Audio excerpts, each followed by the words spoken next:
성화대 찬양 감사합니다. 네, 할렐루야, 아멘.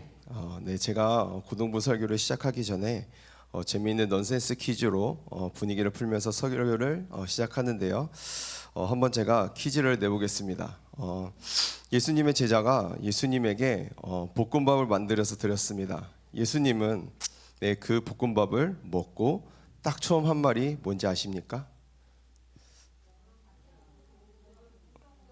네, 이거 누가 볶음? 네, 죄송합니다. 네, 여러분, 우리가 사면초가라는 말을 쓸 때가 있습니다. 사면초가가 뭐죠? 사방이 적으로 가득 차서 포기가 됐다라는 것이죠.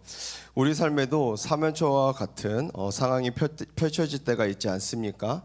사방이 꽉 막혀서 어디에도 도움을 구하지 못하고 완전히 나 혼자 고립되어 있는 것 같은 그런 순간이죠. 과중한 업무들이 나를 둘러싸기도 하고 혹은 적대적인 사람들과의 한 가운데로 놓여질 때도 있고 때로는 내면의 부정적인 감정들이 나를 옥죄고 사로잡을 때가 있습니다. 그럴 때는 너무나 답답하고 불안해져서 제대로 잠을 이루지 못합니다. 우리에게도 사면초가 같은 상황이 있었을 때, 그럴 때 나의 반응은 어떻게 하십니까? 우리가 오늘 본문에서도 그런 사면초가의 상황에 놓인 성경 인물들을 보여주고 있습니다. 오늘 말씀의 주인공이 누구입니까? 엘리사와 그의 사환입니다. 엘리사는 엘리야에게 이어서 북이스라엘의 선지자 사명을 감당하죠. 하나님께서는 엘리야를 통해 역사하셨던 것보다 성령의 갑절의 영광으로 엘리사에게 역사를 하십니다. 어느 날 이 아람 왕이요 이스라엘을 치려고 합니다. 그런데 번번이 그들의 공격이요 수포로 돌아가게 되는 것이죠. 공격하려고 했던 그 지점에 정확히 항상 수비대가 설치되어져 있었던 것입니다. 아람 왕은 분명히 자기들 나라 안에 간첩이 있다라고 생각을 했습니다. 그런데 이 아람 왕의 신하 중 한 사람이요 왕에게 이야기하기를 그것은 바로 이스라엘 선지자 엘리사 때문입니다 라고 얘기를 하는 것입니다. 마치 내 귀에 도청장치처럼 왕이 침실에서 하는 이야기까지도 엘리사는 다 들을 수 있는 영적인 귀가 있습니다 라고 왕에게 말을 하는 것입니다. 그 사실을 알게 된 왕이 어떻게 했을까요? 무척 화가 났겠죠. 그 즉시 엘리사를 잡도록 군대를 파견합니다. 당시 엘리사는요 그림에 보시면 도단이라는 곳에 머물러 있었습니다. 북이스라엘 수도였던 이 사마리아에서, 저기 사마리아 파란색 것이 동그랗게 큰 데 있죠. 그 위에 약간 구름처럼 조그맣게 있는 곳이 도단입니다. 이 16km 정도 떨어진 작은 성입니다. 우리에게는 창세기에서 요셉의 형들에 의해서 이집트 땅으로 팔려간 땅으로 우리는 잘 알고 있습니다. 아람 왕은 병사와 군대를 파견해서 밤중에 몰래 도단 성읍을 포위하도록 합니다. 여러분, 이 작전을요 엘리사가 알았을까요? 몰랐을까요? 네, 당연히 알았겠죠. 왕이 침실에서 하는 이야기도 그는 들을 수 있었으니까요. 그럼에도 불구하고 그는요 몸을 피해 도망가지 않고 도단 성읍에 머물러 있었던 것입니다. 그래서 아침에 눈을 떠보니까 이 도단 성읍이 사방으로 포위를 당한 거죠. 이 현장을요 가장 먼저 보게 된 사람이 바로 엘리사의 사환이었습니다. 자기들을 사방으로 둘러싼 포위된 적들을 봤을 때 그의 반응은 어땠습니까? 오늘 본문 15절 말씀입니다. 하나님의 사람의 사환이 일찍 일어나서 나가보니 군사와 말과 병거가 성읍을 에워쌌는지라. 그의 사환이 엘리사에게 말하되 내 주여 우리가 어찌하리이까 하니 이렇게 이야기를 합니다. 여기서 라고 하는 것은 깊은 탄식을 나타내고 있는 거죠. 막막하고 너무나 압도적인 상황에서 할 말을 잃어버리고 그냥 망연자실해 버린 그의 반응입니다. 어찌 보면 사안의 반응은요 너무나 자연스러운 반응입니다. 왜 그렇습니까? 엘리사와 그 사환은요 아무런 무기도 갖추지 못한 채 무방비 상태로 있는데 사방에 그들을 잡으려고 하고 있는 그 군사들이 모여 있는 것입니다. 그런데 이 사환의 반응하고는요 다른 엘리사는 어떻습니까? 그저 태연하게 있습니다. 16절 말씀해 보시면 대답하되 두려워하지 말라 우리와 함께한 자가 그들과 함께한 자보다 많으니라 하고 엘리사는 사환에게 두려워하지 말라라고 이야기를 합니다. 우리 쪽수가 저들보다 훨씬 더 많다, 그렇게 이야기를 하는 겁니다. 그럼 사환은 어리둥절하는 거죠. 주위를 둘러보면 엘리사와 자신밖에 없으니까요.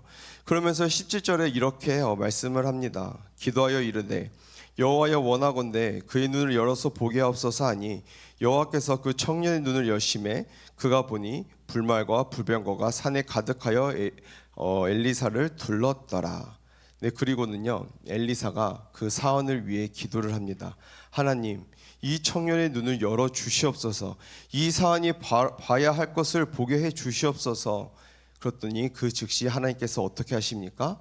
그 사원의 눈을 열어 주십니다. 그러자 그의 눈에는 무엇이 보입니까? 불말과 불병거가 그 산에 가득하여서 엘리사를 두르고 있는 모습을 보게 됩니다. 이 불말과 불병거는 하나님의 천군천사의 세력을 뜻하는 것입니다. 육신의 눈으로 볼 때는요, 지금 자기들을 둘러싼 적군의 모습밖에는 보이지 않았습니다. 그런데 영의 눈을 떠서 보니 하나님의 세력이, 하나님의 권세가 훨씬 많은 수로 그들을 둘러싸고 있었다라는 것입니다. 그 모습을 볼 때에 이 사원의 마음은 평안해지고 담대함을 얻게 되었습니다. 네, 여러분 혹시 어벤져스 영화 아십니까? 네, 그 영화를 보면요, 마지막 장면에서 혼자 모든 적군들을 상대하려고 합니다. 그래서 이렇게 나아가고 있는데 사진을 보시면 네, 적군을 싸우려고 나아가고 있는 그런 막막한 앞에서 그 순간 갑자기 구멍이 열리더니 함께 싸우는 수많은 무리가 등장을 합니다. 그때 우리는요, 이 장면을 보면서요, 전율을 느끼게 됩니다. 저는 이 장면을 보고 소름이 돋았습니다. 아마 이 사원 역시도요, 그 모습을 보고 전율을 느꼈을 것 같습니다. 와, 내가 혼자인 줄 알았는데, 내가 완전히 죽는 줄 알았는데 이제 다 끝났다라고 생각을 했는데 이렇게 수많은 권세와 능력이 우리를 둘러싸고 있었구나. 하나님이 이처럼 우리를 돌보고 계셨구나. 그는 놀라워하고 감동을 했을 것입니다. 네, 여러분, 그저 두려워하지 말라라는 말로는 되지 않는 것입니다. 그냥 나의 내면에 힘내, 화이팅해, 용기를 내 하는 것으로는 용기가 나는 것이 아닙니다. 하나님께 함께 하시는 그 현실을 우리가 바라볼 때에 담대함을 얻고 용기를 얻게 되는 것입니다. 네, 여기서 우리는 오늘 본문이 주는 첫 번째 메시지를 찾을 수 있는데요, 우리 앞에 보고 첫 번째 메시지 한번 같이 읽도록 하겠습니다. 시작. 하나님의 도우심을 바라봐야 합니다. 네, 여러분, 바라봄의 중요성에 대해서 예수님께서도 이렇게 말씀을 합니다. 마태복음 6장 22절에서 23절 말씀 함께 읽도록 하겠습니다. 시작. 눈은 몸의 등불이니 그러므로 내 눈이 성하면 온 몸이 밝을 것이요 눈이 나쁘면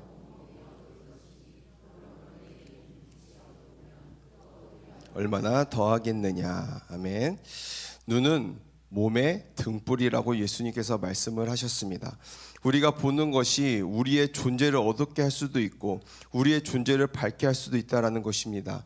우리가 계속해서 세상이 주는 자극적인 컨텐츠와 세상의 현실만을 바라보게 된다면 우리의 존재는요, 점점 어두워질 것입니다. 또 우리를 압도하고 있는 상황과 문제들을 바라볼 때에 우리는 점점 불안해지고 혼란스러워지게 될 것입니다. 그러나 우리가 영적인 눈을 떠서 하나님의 그 도우심을 바라보게 될 때 우리의 온 존재가 밝게 되어진다라고 주님께서 말씀을 하십니다. 시편 34편 7절 말씀을 보시면 여호와의 천사가 주를 경외하는 자를 둘러 진치고 그들을 건지시는도다라고 말씀을 합니다. 또한 히브리서 1장 14절 말씀을 보시면 모든 천사들은 섬기는 영으로서 구원받을 상속자들을 위하여 섬기라고 보내심이 아니냐. 네, 하나님께서 구원받은 상속자들을 위해서 거의 천사들을 항시 대기시키고 계신다라는 것입니다. 그러니까 천사들은 5분 대기조입니다. 하나님께서 그분의 자녀들을 위해서 그들을 돕도록 천사들을 파송할 때 천사들은 그 즉시 순종하여 우리를 지켜주고 또 우리를 섬겨주는 존재입니다. 네, 우리가 보이지 않지만 우리의 영적인 현실은 이렇게 하나님의 힘과 권세가 우리를 두르고 있다라는 것입니다. 세상의 문제와 세상의 적군이 우리를 둘러싸고 있는 것이 아니라 하나님의 힘과 하나님의 권세가 더 큰 원으로 우리를 둘러 진치고 계시다라는 것입니다. 우리가 그것을 바라보기 시작할 때 우리의 두려움과 우리의 불안함이 물러가게 되는 것이죠. 그저 화이팅 이렇게 외치는 것이 중요한 것이 아니라 그런 영적인 현실을 우리가 바라봐야 한다라는 것입니다. 성도 여러분, 하나님이 안 보이시죠? 그러나 여러분, 안 보인다고 해서 그것이 현실이 아닌 것은 아닙니다. 하나님은 우리 손을 잡아주고 계시고 하나님은 우리를 지키시고 보호하신다는 것이 우리를 둘러싼 우리 눈에 보이는 현실보다 더 깊은 현실입니다. 더 중요한 현실이고 더 흔들리지 않는 현실입니다. 그러니까 우리는 더 분명한 영적인 현실을 바라봐야 한다라는 것입니다. 우리가 영적인 현실을 바라보기 위해서는요, 무엇을 해야 되냐면 바로 기도해야 됩니다. 17절 말씀을 보시면요, 기도하여 이르되라고 말씀하고 있지 않습니까? 기도했다라고 나와 있습니다. 기도하며 하나님 눈을 열어 주십시오. 눈을 열어 주십시오. 여러분, 우리가 기도를 할 때 눈을 감고 기도하려 하지 않습니까? 근데 눈을 감는다는 게 무엇입니까? 하나님의 영적인 현실에 대해서 눈을 뜨겠다 하겠다는 의지입니다. 하나님, 내가 세상에 대해서는 눈을 감겠습니다. 그리고 하나님의 영적인 현실에 대해서 내가 눈을 뜨겠습니다. 그것이 바로 우리 기도 가운데 드리는 우리의 의지입니다. 아니, 우리가 기도하는 것 그 자체가요, 하나의 영적인 현실을 바라보는 시간인 것입니다. 우리가 기도하지 않는다면 우리의 영안이 열리지 않는 것입니다. 우리가 기도하지 않는다면 우리가 세상의 문제에 압도된 채로 살아가게 될 것입니다. 그리고 우리가 기도할 때 우리를 지키시고 도우시는 그 하나님의 도우심을 바라보게 될 것입니다. 특별히 우리는 나만 그렇게 바라보는 것이 아니라 우리 중에 연약한 자들을 위해서 우리는 기도할 수 있습니다. 지금 엘리사가 어떻게 하고 있습니까? 혼자만 불말과 불병거를 바라보고 있지 않았습니다. 혼자만 그것을 바라보면서 태연해하고 이 사원이 두려워할 때 으이그 저 멍청이, 으이그 저 미련한 것, 저것도 못 보고 혼자 두려워하고 있네, 이렇게 하지 않았다라는 것입니다. 그는 믿음이 연약한 그 사원을 위해서 기도했다라는 것. 하나님, 그의 눈을 열어주십시오. 그도 눈을 열어서 하나님의 능력을 바라보게 도와주십시오. 하나님, 그의 눈이 열렸어요. 하나님이 어떻게 우리를 붙잡고 계시는지 보게 해주십시오. 더 믿음이 연약한 자를 위해서 엘리사는 기도했다고 하는 사실입니다. 여러분, 우리가 서로를 위해서 이렇게 기도해야 됩니다. 나만 영적인 것을 바라보고 끝나는 것이 아니라 우리 서로가 그런 하나님의 능력을 바라보고 기도해야 합니다. 내가 믿음으로 하나님의 헌신을 바라보고 있다면 그걸로 내가 우쭐해지고 우월해지는 것이 아니라 그 비전을 가지고 누군가를 세우고 누군가를 중보해야 하는 것입니다. 여러분, 우리 주변에 연약하고 두려운 자들이 많이 있지 않습니까? 내가 어찌하여 하리이까? 우리 주변에 그런 탄식이 참 많은 것 같습니다. 다 할 말을 잃고 답답함과 탄식으로 살아가는 사람들이 너무나 많이 있습니다. 우리가 그들을 위해서 할 수 있는 것이 무엇입니까? 바로 기도하는 것입니다. 하나님, 그러하여 하나님을 바라보게 도와주시옵소서. 하나님의 도우심과 하나님의 붙드심을 그도 눈이 열려서 하나님만 바라보고 믿게 도와주시옵소서. 그렇게 우리가 중보해야 됩니다. 나만이 아니라 함께 하나님 나라를 바라보도록 하는 것이 우리 공동체를 부르신 이유인 것입니다. 우리가 삶에서 이러한 태도가요, 참 중요하다라는 것입니다. 여러분, 오늘 이렇게 엘리사의 중보를 통해 영적인 눈이 띄어진 이 사원의 모습과 참 대조되는 한 모습이 있습니다. 그게 누구입니까? 바로 아람 군대의 모습입니다. 18절 말씀입니다. 우리 함께 읽도록 하겠습니다. 시작. 아람 사람이 엘리사에게 내려오매 어둡게 하옵소서 하매 엘리사의 말대로 그들의 눈을 어둡게 하신지라. 아멘. 17절 말씀과요 참 대비가 되는 것 같습니다. 17절에서는 여호와여 원하건대 그의 눈을 열어서 보게 하옵소서라고 말하고 있고, 또 18절에는 원하건대 저 무리의 눈을 어둡게 하옵소서 이렇게 말하고 있습니다. 한쪽은요 영적인 눈이 활짝 열렸습니다. 그래서 하나님의 신비와 하나님의 도우심을 바라보게 됐습니다. 그러나 한쪽은 영적인 눈이 어둡게 되었습니다. 뭐가 뭔지도 분간할 수 없는 그런 상태가 되었습니다. 네, 그리고 여기서 오늘 본문이 주는 두 번째 메시지 앞에 보고 우리 함께 읽도록 하겠습니다. 시작. 내가 가는 길을 바로 보아야 합니다. 라는 것입니다. 여러분, 엘리사가 아람의 군대에게 나타납니다. 근데 아람의 군대는요, 이 엘리사가 자기들이 붙잡으려고 온 그 엘리사인 줄 알아보지 못합니다. 그리고는 엘리사는 그들 앞에서 자기를 따라오라고 합니다. 야, 너희가 찾는 그 사람 내가 찾게 해줄게. 그리고 너희가 찾는 그 성읍 내가 거기로 인도해 줄 테니까 야, 나 따라와 라고 하는 것입니다. 그들을 이끌고 갑니다. 그들은 그게 맞는 길인 줄 알고 엘리사를 따라갑니다. 여러분, 정작 그들이 간 길이 어디입니까? 그들이 도착한 것은 사마리아였습니다. 20절 말씀해 보시면 사마리아 들어갈 때에 엘리사가 이르되 여호와여, 이 무리의 눈을 열어서 보게 하옵소서 하니 여호와께서 그들의 눈을 여심해 그들이 보니 자기들이 사마리아 가운데에 있었더라. 네, 여러분, 사마리아가 어디입니까?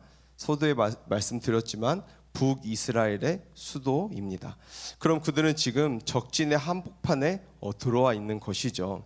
자기들이 가는 길이요 얼마나 위험한 길인지도 알지 못하고 그들은 그냥 따라갑니다. 물론 이 본문 뒤에서요, 엘리사의 호의로 인해서 그들은 가까스로 목숨을 건지지만 사실 그들은요 사망의 길로 간 거나 마찬가지죠. 자기들의 죽을 길로 갑니다. 네, 이렇게 영적인 눈이 어둡게 될 때 그것이 사망의 길임에도 불구하고 그 길로 가게 되는 것입니다. 영적인 눈을 떠야 하는 중요한 이유가 여기에 있습니다. 얼마나 많은 이 시대의 젊은이들이요 영적인 눈이 어두워진 채 그것이 사망의 길인 줄도 알지 못하고 걸어가고 그것이 옳은 길이라고 생각하며 선택하며 나아가고 있습니다. 네, 제가 어디서 한 신문을 보니까요, 청소년 마약률이 계속해서 늘어난다라는 것입니다. 2022년도에 당시에 48명이었던 마약류 사범이 2023년에는요 235명으로, 그러니까 2022년 대비 약 389.6%가 증가했다고 합니다. 그런데요 지금은 더 많이 늘었겠죠. 그런데 이들을요 인터뷰를 해보면요 대부분 그냥 호기심, 그리고 그냥 기분이 좋아질 것 같아서 했습니다라고 이야기를 합니다. 자기를 죽이는 길이고 자기를 사망에 이르는 길인지도 모른 채 스스로 영적인 맹인이 되어서 그 길을 선택하고 그 길이 맞다라고 생각을 하고 걸어갔다라는 것이죠. 우리의 삶이 어쩌면 우리의 주변에 마약과 같은 극단적인 것은 없다고 할지라도 우리의 삶을 어그러지게 하는 수많은 유혹과 잘못된 길들이 있지 않습니까? 여러분, 영적으로 올바른 것을 분별하지 못하고 눈이 감겨져 있다면 우리는 그냥 그 길이 맞다고 생각하고 스스로 가는 것입니다. 그래서요 C.S. 루이스라고 하는 사람은요 이런 말을 했습니다. 지옥으로 가는 길은 벼랑 끝 외길이 아니라 평탄한 내리막길이다. 그러니까 이것이 무엇입니까? 평탄한 내리막길이라고 해서요 편하다라고 하면서 아무런 생각 없이요 그 길로 가다 보면 그 길 끝에 지옥이 있다라는 것입니다. 우리의 삶에 어떤 드라마틱한 잘못된 것에, 극적인 것에 지옥의 길이 있는 것이 아니라 아무 생각 없이 평탄한 내리막길로 점점 내려가는 그 길이 필경 사망의 길이고 죽음의 길이라고 한다는 것이죠. 우리는 우리가 가야 하는 길, 우리가 걸어가고 있는 길을 올바로 분별해야 합니다. 우리가 올바른 길을 분별하기 위해서는요 가장 먼저 내가 제대로 보지 못하는 자임을 인정해야 합니다. 네, 요한복음 9장에 보면요 우리가 아주 잘 아는 말씀이 나옵니다. 예수님께서 맹인을 치유해 주시는 이야기가 나옵니다. 맹인의 눈에 예수님께서 진흙을 딱 바르시면서 실람못에 가서 씻어라 라고 말씀을 합니다. 이 맹인의 눈이 어떻게 됩니까? 맹인의 눈이 밝아졌습니다. 근데 그 이후에 바리새인들이 와서요 이 맹인을 추궁하기 시작을 합니다. 안식일에 너를 치료해 준 사람이 누구냐? 너는 그 사람을 선지자로 믿느냐? 그렇게 추궁을 한 끝에 그를 출교시켜 버립니다. 예수님이 다시 맹인이었던 그 사람에게요 찾아오십니다. 이 맹인이 예수님께 엎드리며 예수님을 믿고자 한다고 그의 믿음을 고백을 합니다. 그때 예수님께서 이 맹인이었던 사람의 믿음의 고백을 받으시면서요, 이런 말씀을 하시는데요. 요한복음 9장 39절 말씀입니다. 예수께서 이르시되 내가 심판하러 이 세상에 왔으니 보지 못하는 자들은 보게 하고 보는 자들은 맹인이 되게 하려 함이라 하시니. 예수님의 구원은 맹인이었던 사람을 다시 보게 하는 일이라고 말씀을 합니다. 그런데 바리새인들이요, 그 말을 듣고서 비웃습니다. 그러면서 예수님께 하는 말이, 그러면 우리도 맹인이라고 하는 말이냐라고 하면서 예수님께 따지는 것입니다. 그때 예수님이요 다시 바리새인들을 향해서 말씀을 하십니다. 요한복음 9장 41절 말씀입니다. 예수께서 이르시되 너희가 맹인이 되었더라면 죄가 없으려니와 본다고 하니 너희 죄가 그대로 있느니라. 그러니까 즉 스스로 맹인이라고 고백을 하고, 내가 제대로 볼 줄 모릅니다, 제가 가야 할 길을 모르겠습니다, 저는 영적인 소경입니다, 그렇게 고백을 했다면 예수님께 치유를 받았을 텐데, 스스로 본다고 자부하고 스스로 자기의 길을 안다고 자부하고 스스로 지혜 있는 척을 하니 그들이 여전히 맹인된 채로 있다라고 예수님께서 지금 말씀하고 계십니다. 여러분, 올바른 길을 분별하기 위해서는요, 주님, 그 길을 제가 알지 못합니다, 저는 영적인 맹인된 자입니다라는 것을 인정하고 고백을 해야 한다라는 것입니다. 내가 가는 길을 바라보기 위해서 공부를 하고 미래를 예측을 하고 또 경제신문을 읽고 인생의 플랜을 짜는 것도 굉장히 중요한 것입니다. 그러나 그보다 더 중요한 것은 내가 스스로 맹인된 자임을 인정하고 고백을 하는 것입니다. 주님, 저는 어디로 가야 될지 모르겠습니다. 저는 분별력이 없고요, 어리석은 자입니다.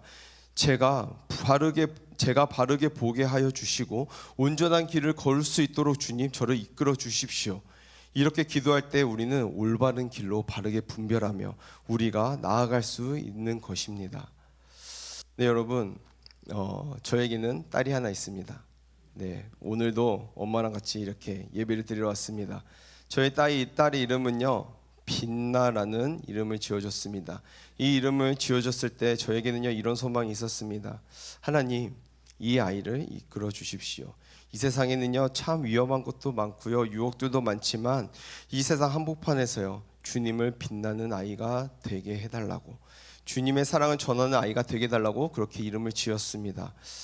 여러분, 우리의 삶을요, 주님께 의탁하며 우리가 맡겨야 합니다. 사실 우리가 걸어가야 하는 우리의 참 길이 결국 무엇입니까? 요한복음 14장 6절 말씀인데요, 우리 함께 읽도록 하겠습니다. 시작. 예수께서 이르시되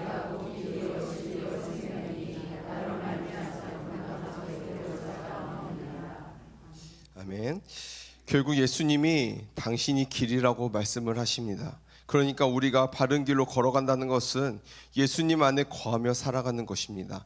예수님 안에 거하여 있을 때 우리는 결코 길을 잃지 않을 것입니다. 왜 그렇습니까?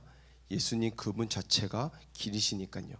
그분 안에 거하며 그분께 우리 삶을 의탁하며 사는 것이 올바른 길을 걷는 것입니다. 내 스스로가 내 길을 잘 가고 있고 내 플랜이 명확하고 잘 걸어가고 있다라고 생각을 하면 예수님께 의탁을 하는 것이 아니겠죠.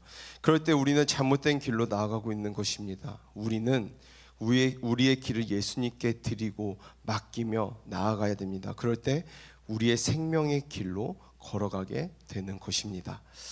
네, 다시 말씀으로 돌아와서 이렇게 아람의 군대가요, 자기들 발로 사마리아까지 걸어왔습니다. 네, 이스라엘 왕의 입장에서는 얼마나 신나는 일입니까? 우리가 낚시를 하고 있을 때 낚시를 하지 않았는데 물고기가 튀어서요, 물고기 통에 들어온 거나 지금 다름이 없는 것입니다. 원수 같은 아람의 수많은 군사들을 손쉽게 처리할 수 있는 절호의 기회입니다. 그런데 어떻게 반응을 합니까? 21절 말씀을 보면요, 이스라엘 왕이 엘리사에게 묻습니다. 내 아버지여, 7위일까? 내가 7위일까? 네, 이스라엘 왕은요, 신이 났습니다. 지금 눈앞에 자기 나라를 괴롭혔던 아람의 군대가 그대로 잡혀 있습니다. 아, 내가 이제 이들을 복수할 수 있겠다, 이제 내가 정의를 세울 수 있다. 왕은 들떠 있습니다. 그런데 엘리사는요 전혀 다른 반응을 보입니다. 22절에 엘리사는요 왕에게 말합니다. 지금 복수의 시간이 아니라 하나님의 은혜를 보여줄 시간입니다. 그래서 이스라엘 왕은 군사들에게 잔치를 베풀게 하고 그들이 먹고 마신 후에 평안히 돌아가게 합니다. 그리고 23절에서는요 이렇게 마무리를 합니다. 이로부터 아람의 군사의 부대가 다시는 이스라엘 땅에 들어오지 아니하리라. 네, 여러분 결과가 놀랍지 않습니까? 엘리사는요 칼로 싸우지 않았습니다. 복수로 문제를 해결하지 않았습니다. 그는 하나님의 눈으로 은혜의 시선으로 그들을 보았습니다. 그 결과 전쟁이 멈추고 평화가 임하게 된 것입니다. 네, 여러분 오늘 본문이 주는 마지막 메시지는요 우리 함께 앞에 보시고 읽도록 하겠습니다. 네, 시작. 하나님의 시선으로 바라봐야 합니다. 네, 우리가 하나님을 바라보는 것도 중요하지만 하나님의 시선으로 바라보는 것도 중요합니다. 21절 말씀을 다시 보시면 이스라엘 왕이 그들을 보고 엘리사에게 이르되 내 아버지여 내가 치리이까 하니. 네, 이스라엘 왕이 그들을 보고 이렇게 말씀하고 있습니다. 이스라엘 왕도요 그들을 봤습니다. 근데 어떤 시선으로 봤습니까? 자기의 인간적인 시선으로 본 것입니다. 자기의 생각과 자기의 감정으로 그들을 바라본 것입니다. 그럴 때 그들은 그저 처리해야 될 대상, 복수의 대상, 미움의 대상에 불과했습니다. 그러나 엘리사는요 엘리사는 그들을 돌려보내도록 합니다. 엘리사는 왜 그렇게 했습니까? 그들을 영혼으로 바라봤기 때문입니다. 그들을 하나님의 국률한 시선으로 바라봤기 때문입니다. 엘리야는요 정말 영적인 눈을 뜨고 살아가는 사람이었던 것입니다. 여러분, 미움은 우리의 눈을 어둡게 합니다. 분노 역시 우리 눈을 어둡게 합니다. 그런 것들이 우리 주변을 왜곡되게 바라보게 합니다. 또 우리가 잘 아는 말씀이 있는데요, 사도행전 9장 말씀을 보면요, 사울이 다메섹을 찾아갑니다. 그때 이 사울의 모습은요, 성경은요 뭐라고 말씀을 하냐면 위협과 살기가 등등하여 갔다라고 말씀을 하고 있습니다. 그런데요 그가 다메섹에 가던 도중에 누구를 만나게 됩니까? 네, 예수님을 인격적으로 만나게 됩니다. 그때 그에게 나타났던 반응 가운데 중요한 반응이 있는데요, 사도행전 9장 18절 말씀입니다. 즉시 사울의 눈에서 비늘 같은 것이 벗어져 다시 보게 된지라 일어나 세례를 받고. 네, 예수님을 만나고 나서 그의 눈에서 무엇이 떨어져 나갔다라고 합니까? 네, 비늘 같은 것이 떨어져 나갔다라고 합니다. 이전에 그는요 살기가 등등한 사람이었습니다. 화가 나고 자신의 신념으로요 똥돌 뭉친 사람이었습니다. 그럴 때 모두를 다 처리해버려야 하는 대상으로 모두를 지켜봤습니다. 그러나 그 눈에서 비늘 같은 것이 딱 떨어져 나가게 될 때 그제야 그는요 살기 등등한 분노가 아니라 사랑으로 세상을 바라볼 수 있게 되는 것입니다. 여러분, 사랑으로 우리는 주변을 바라보면요, 내가 복수해야 될 사람, 나에게 상처 주려고 작정한 것처럼 보이는 사람, 내가 마음을 닫고 관계를 끊어야 할 사람으로 보이는 것이 아니라 내가 불쌍히 여겨야 될 사람, 내가 용납하고 품어야 될 사람, 내가 음식을 먹이고 마시게 해야 될 사람이 보이게 시작하는 것입니다. 그렇게 영혼을 바라보며 사는 것이요, 눈을 제대로 뜨고 살아가는 것입니다. 우리가 하나님의 시선을 가지고 우리 주변의 지체들, 우리가 관계 맺는 사람들, 우리는 바라봐야 합니다. 인간적인 시선으로 평가하고 판단하고 혹은 미워하는 그런 시선으로 바라보는 것이 아니라 하나님의 시선으로 우리는 바라봐야 합니다. 혹시 나는 지금 위협과 사기가 등등한 사람이지 않습니까? 나 건들지 마. 나 지금 화났어. 나 지금 짜증났으니까 그냥 건드리지 말고 그냥 조용히 지나가. 이런 사인을 나도 모르게 지금 주고 있는 사람이십니까? 아니면 하나님의 시선으로 오늘도 한 영혼을 바라보고 내가 긍휼히 여겨야 할 사람, 내가 품고 용납해야 될 사람을 바라보는 그런 사람이십니까? 바라기는 우리가 하나님의 시선으로 바라보는 그러한 모든 석관중학교의 성도님들이 되시기를 간절히 소망합니다. 아멘. 네, 말씀을 정리하겠습니다. 바라봄의 중요성에 대해서요 말씀을 나누었습니다. 우리는 영적인 안목을 떠야 합니다. 영적인 눈을 뜨고 육신의 눈으로 바라보는 것이 아니라 정말 영적인 눈으로 우리는 바라봐야 합니다. 첫째로 하나님의 도우심을 바라봐야 합니다. 우리를 지키시고 도우시는 그 하나님의 도우심. 두 번째는 내가 가고 있는 그 길을 우리는요 바로 바라봐야 합니다. 내 욕심과 유혹으로 내가 한다고 좌보하지 말고 예수님을 의탁하고 맡기고 분별하며 살아가기를 소망합니다. 마지막 세 번째는 하나님의 시선으로 우리는 바라봐야 합니다. 사람의 눈으로 보면요 우리는 복수해야 됩니다. 사람의 눈으로 보면 적을 심판해야 합니다. 하지만 하나님의 눈으로 우리가 바라보면 그들은 불쌍한 영혼이며 회복시켜야 될 대상입니다. 예수님도 십자가에서 이렇게 기도하셨죠. 누가복음 23장 34절. 아버지 저들을 사하여 주옵소서. 자기들이 하는 것을 알지 못함이니이다. 예수님은요 원수를 용서하셨습니다. 자신을 찌른 자들을 위해 중보하셨습니다. 그게 바로 하나님의 눈, 하나님의 시선입니다. 우리도 주변의 모든 지체들을 그리고 우리가 전도한 태신자들을 하나님의 시선으로 바라볼 수 있는 저와 우리 사랑하는 성도님들이 될 수 있기를 간절히 소망합니다. 아멘. 이 시간 우리 시선이라는 찬양하도록 하겠습니다.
말씀을 통해서 여러분들은 무엇을 느끼고 깨닫고 배우셨습니까? 영적인 눈을 뜬 채로 살아가고 계십니까? 혹은 나의 문제와 상황에 사로잡혀서 두려워하고 탄식만 하고 계시지 않습니까? 우리가 정말 영적인 시선을 가지고 살아감이 중요합니다.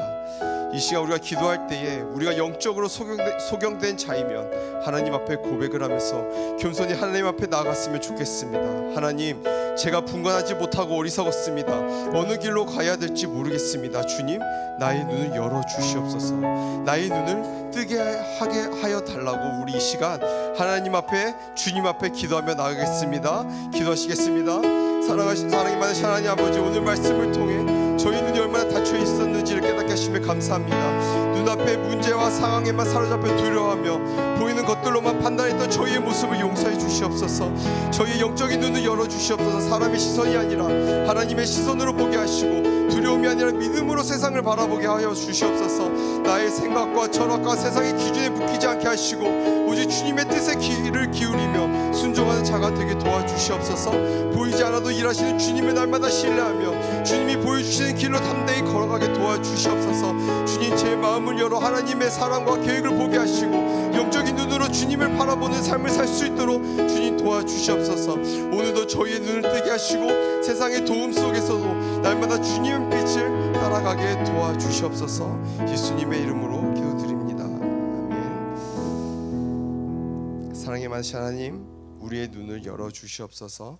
보지 못했던 하나님의 도우심을 보게 하시고 걸어가야 할 길을 바라보게 하시며 사람을 향해 하나님의 마음을 바라보게 하옵소서.